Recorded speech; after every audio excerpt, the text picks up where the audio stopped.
आज न्यूज और मैं हूं पूजा। क्या क्रिकेट में भी फर्जीवाड़ा हो सकता है?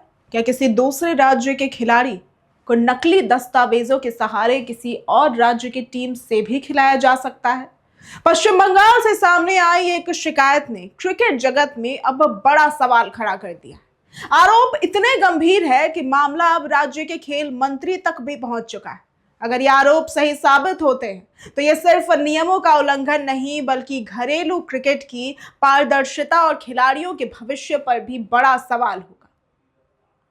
दरअसल मामला क्रिकेट एसोसिएशन ऑफ बंगाल यानी कि सीएबी से जुड़ा है। शिकायत में आरोप लगाया गया है कि दूसरे राज्यों के 6 खिलाड़ियों को फर्जी दस्तावेजों के आधार पर बंगाल की ओर से खेलने का मौका दिलाया गया था। शिकायतकर्ता शांतनु ने राज्य के खेल मंत्री इंद्रनील सेन के पास दस्तावेजों के साथ शिकायत दर्ज कराई।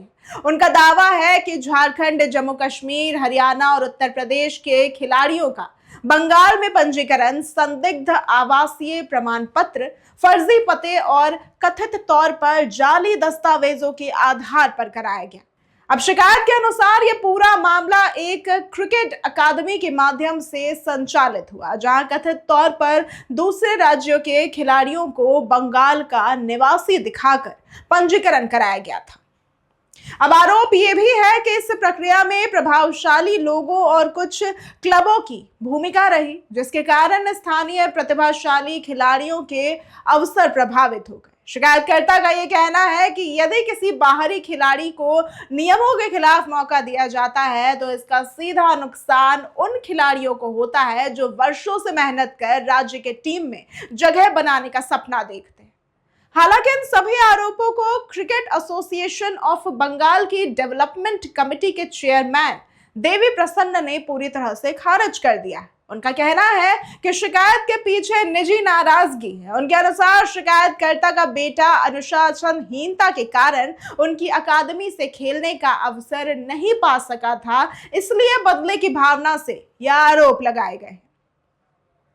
लेकिन शिकायतकर्ता ने भी पलटवार करते हुए सवाल उठाया कि यदि उनका बेटा खेलने योग्य नहीं था तो उसे अकादमी में शामिल क्यों किया गया, टीम की जर्सी क्यों दी गई।